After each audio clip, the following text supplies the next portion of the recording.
Hello વિદ્યાર્થી મિત્રો, સ્વાગત છે તમારું મારી આ યુટ્યુબ ચેનલમાં।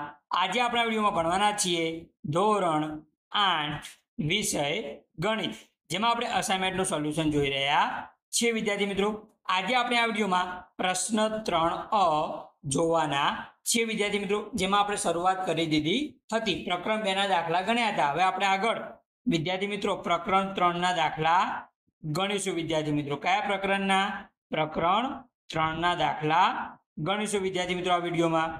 તો પહેલો દાખલો આપણને આવો આપેલો છે, 12 બાજુઓ વાળા નિયમિત બહુકોણના અંદરના બધા ખૂણાના માપનો સરવાળો શોધો। અહીંયા આગળ આપણને આકાર કેવો આપેલો છે? નિયમિત બહુકોણ આપેલો છે। પહેલા તો વિદ્યાર્થી મિત્રો હું તમને સમજાવી દઉં કે નિયમિત બહુકોણ કોને કહેવાય। બહુકોણ એટલે કે જેમાં 2 કરતા વધારે ખૂણા હોય એને બહુકોણ કહેવાય। નિયમિત બહુકોણ કેને કહેવાય? કે જેમાં બધા જ ખૂણાના માપ કેવા હોય? સરખા હોય। ઓકે, તો એને કહેવાય નિયમિત બહુકોણ। અહીંયા આગળ આપણને કેટલી બાજુ આપી છે? 12 બાજુ આપી છે। એના પરથી આપણે આ નિયમિત બહુકોણના અંદરના બધા ખૂણાના માપનો સરવાળો શોધવાનો છે। તો વિદ્યાર્થી મિત્રો, અંદરના બધા ખૂણાના માપનો સરવાળો કેવી રીતે શોધી શકીએ? તો આપણે આ 12 બાજુની મદદથી વિદ્યાર્થી મિત્રો આ જે બહુકોણ આપ્યો એના આપણે બહિષ્કોણનું માપ આપણે શોધી કાઢીએ।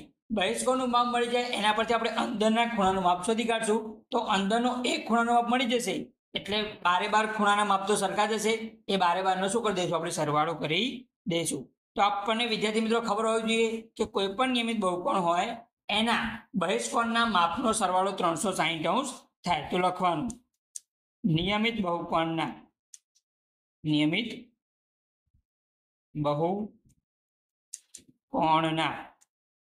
બહિષ્કોણના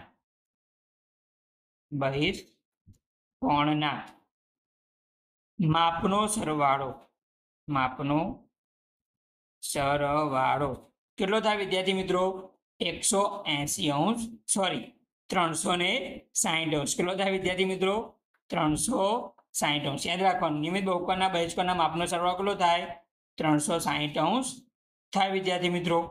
બાજુની સંખ્યા આપણને કેટલી આપી છે? 12 આપેલી છે। બાજુઓની સંખ્યા કેટલી આપી છે આપણને વિદ્યાર્થી મિત્રો? 12। કેટલી આપી છે? 12। આના પરથી આપણે શું કરશું? એક બહિષ્કોણનું માપ આપણે શોધી કાઢીશું। તો લખીશું બહિષ્કોણનું માપ બરાબર શું થશે વિદ્યાર્થી મિત્રો? બહિષ્કોણનું માપ કેવી રીતે મળે? તો જે બહિષ્કોણના માપનો સરવાળો જે 360° રહ્યો એને આપણે શું કરવાનું વિદ્યાર્થી મિત્રો? 12 બાજુ વડે ભાગી દેવાનું। કેટલા વડે ભાગવાનું? 12 બાજુ વડે ભાગવાનું। 360 ને 12 વડે ભાગીએ વિદ્યાર્થી મિત્રો, 12 તરી 36 થાય એટલે કે 30° આવી। આપણને વિદ્યાર્થી મિત્રો બહિષ્કોણનું માપ કેટલું મળ્યું?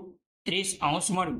સમજો કે કોઈ આકૃતિ આપેલી છે। ઓકે વિદ્યાર્થી મિત્રો, તો આ જે વિદ્યાર્થી મિત્રો ખૂણો રહ્યો એ સમજો કે અંદરનો ખૂણો છે અને આ બહારનો ખૂણો છે। આપણને વિદ્યાર્થી મિત્રો બહારના ખૂણાનું માપ આપ્યું હોય તો આપણે અંદરના ખૂણાનું માપ શોધી શકીએ, અથવા અંદરના ખૂણાનું માપ આપ્યું હોય તો બહારના ખૂણાનું માપ શોધી શકીએ। કેમ કે આખું કેટલું થાય? 180° થાય। તો આપણે બહિષ્કોણનું માપ 30° આપ્યું તો આપણે અંદરના ખૂણાનું માપ શોધી શકીએ। શું કરવાનું?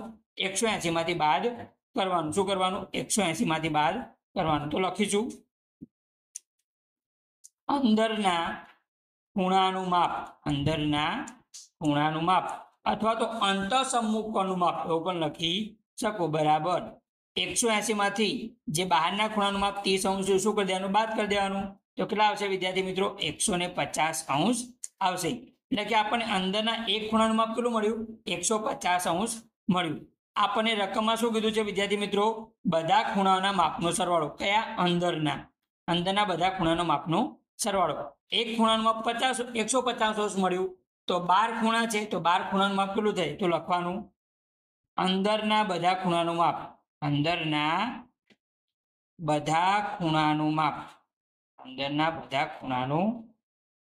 માપ બરાબર 150° ને કેટલા વડે ગુણવાના વિદ્યાર્થી મિત્રો? 12 વડે ગુણવાના। તો અહીંયા આગળ આપણે બાજુમાં ગુણાકાર કરીએ। 150 ગુણ્યા 12 એકમ દશકની શૂન્ય, 1 નો 0 સાથે 0, 1 પંચું 5, 1 એકા 1 વત્તા 2 નો 0 સાથે 0, 2 પંચા 10 ની શૂન્ય વધી પડી 1, 2 એકા 2, 2 ને 1 3, તો 0 0 5 ને 3 8 1 1800 કેટલું થાય?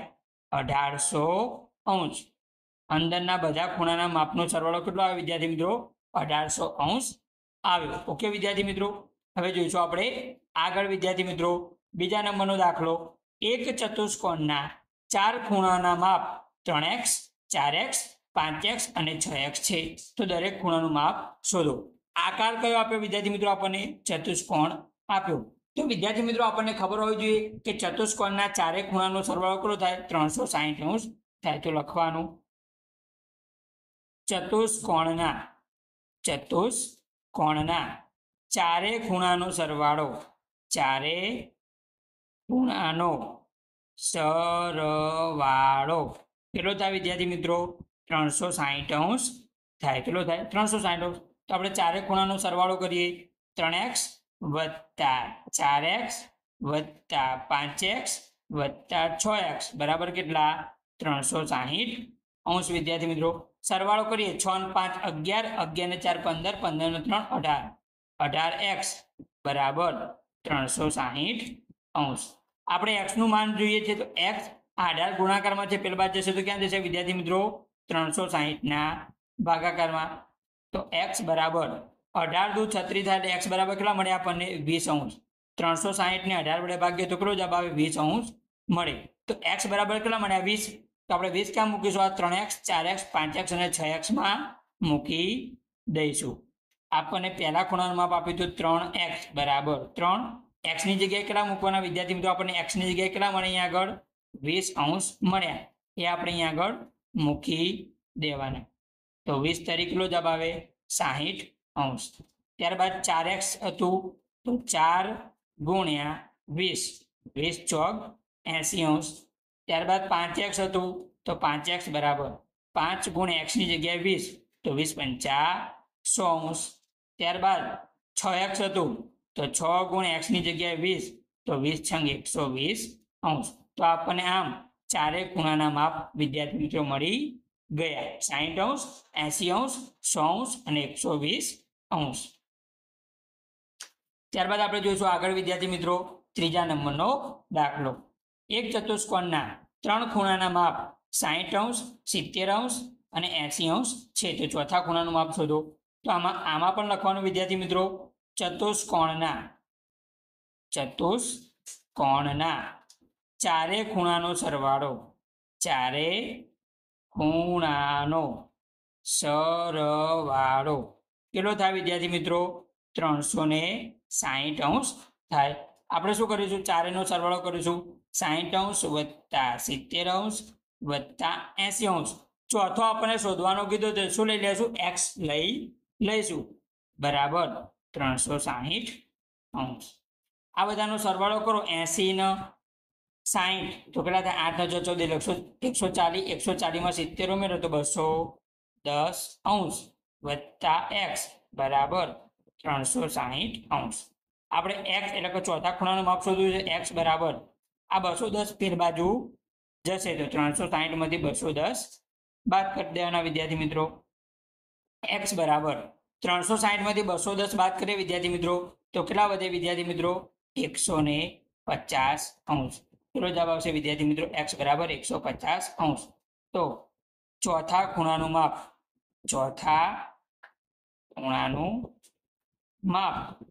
120 છે. 120 છે. ઓકે વિદ્યાર્થી મિત્રો. ત્યારબાદ જોઈએ આપણે આગળનો દાખલો ચોથા નંબરનો. એક સમાંતર બાજુ ચતુષ્કોણના પાસેના ખૂણાઓના માપનો ગુણોત્તર 5:4 છે. તો આ સમાંતર બાજુ ચતુષ્કોણના બધા ખૂણાના માપ શોધો. આપણે શું કરવાનું છે? એક સમાંતર બાજુ ચતુષ્કોણ આપેલો છે, એના પાસેના ખૂણાના માપનો ગુણોત્તર 5:4 છે. તો આ સમાંતર બાજુ ચતુષ્કોણના બધા ખૂણાના માપ શોધો.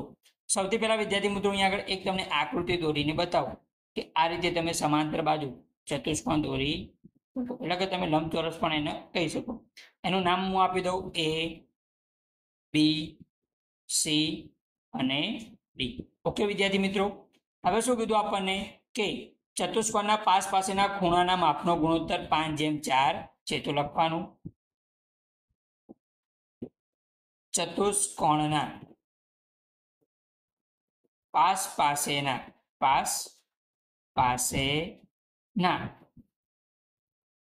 ખૂણાઓના માપનો ગુણોત્તર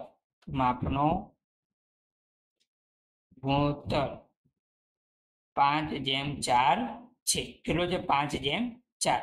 આપણે લઈએ કે અહીંયા આગળ લઈ લઈએ પાસ પાસેના ખૂણા એ અને સી. કયા લઈશું વિદ્યાર્થી મિત્રો? એ અને સી. તો યાદ રાખવાનું વિદ્યાર્થી મિત્રો, સમાંતર બાજુ ચતુષ્કોણમાં પાસ પાસેના ખૂણાનો સરવાળો 180 અંશ થાય. તો લખવાનું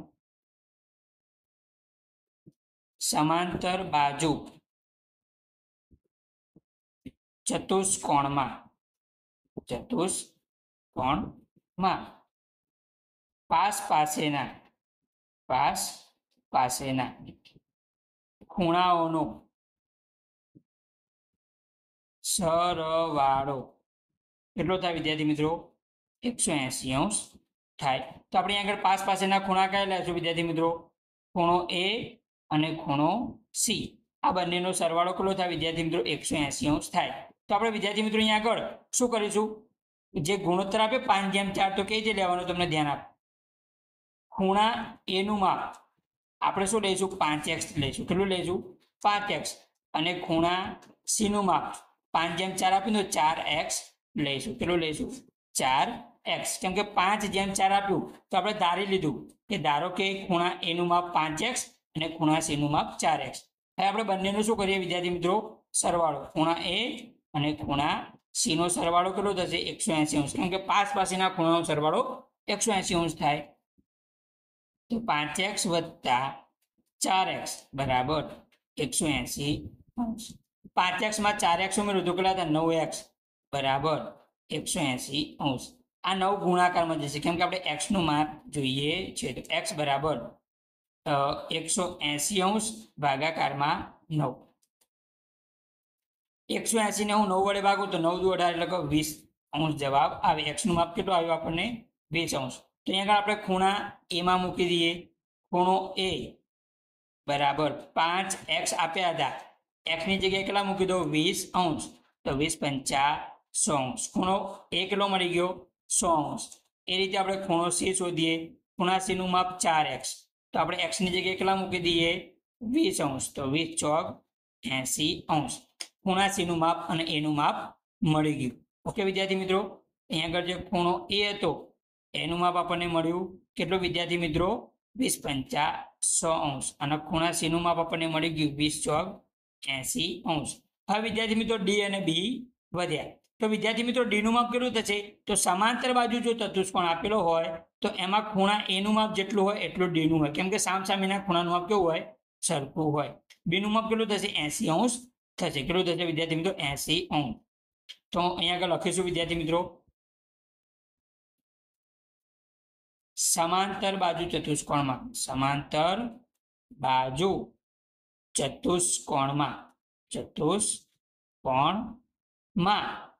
સામસામેની બાજુનું માપ બાજુના માપ સરખા થાય. કેવા થાય? સરખા થાય. વિદ્યાર્થી મિત્રો ખૂણો એ અને ખૂણો ડી બંને સામસામે આપેલા છે.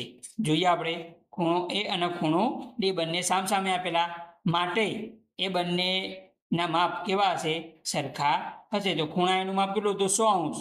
તો વિદ્યાર્થી મિત્રો ખૂણા ડી નું માપ કેટલું થશે? ખૂણા ડી નું માપ 100 અંશ થશે. એ રીતે વિદ્યાર્થી મિત્રો ખૂણા સી નું માપ 80 અંશ. તો ખૂણા બી નું માપ પણ કેટલું થશે? 80 અંશ થશે. કેમ કે બંને સામસામે આપેલા છે. ઓકે, ખૂણો સી અને ખૂણો બી સામસામે છે તો બંનેના માપ સરખા થશે. તો ખૂણા બી નું માપ કેટલું મળશે? 80 અંશ મળશે. બી નું માપ કેટલું મળી ગયું? 80 અંશ. અને ડી નું માપ કેટલું મળી ગયું? 100 અંશ. ઓકે, એ રીતે વિદ્યાર્થી મિત્રો આપણને ખૂણા એ નું માપ આપણને 100 અંશ મળ્યું હતું. ખૂણા સી નું માપ 100 અંશ. એટલે કે દરેકે દરેક ખૂણાનું માપ આપણને અહીંયા આગળ મળી ગયું વિદ્યાર્થી મિત્રો. તો આ રીતે વિદ્યાર્થી મિત્રો આપણે પ્રકરણ 3ના 4 દાખલા જોયા. જો વિદ્યાર્થી મિત્રો તમને વિડીયો ગમ્યો હોય તો વિડીયોને લાઈક કરો, આ વિડીયો તમારા મિત્રોને શેર કરો અને મારી આ ચેનલને સબસ્ક્રાઇબ કરી બેલ આઇકોનને ઓન કરો. અને વિદ્યાર્થી મિત્રો તમને વિડીયો કેવો લાગ્યો એ વિશે કોમેન્ટ જરૂર કરજો. આમાં કયા સુધારા કરવા એ પણ તમે મને જણાવી શકો છો કે આ રીતે હું ભણાવું છું એમાં તમને ખબર પડે છે કે નહીં, કે ફેસ ટુ ફેસ તમને હું વ્હાઇટ બોર્ડમાં ભણાવું.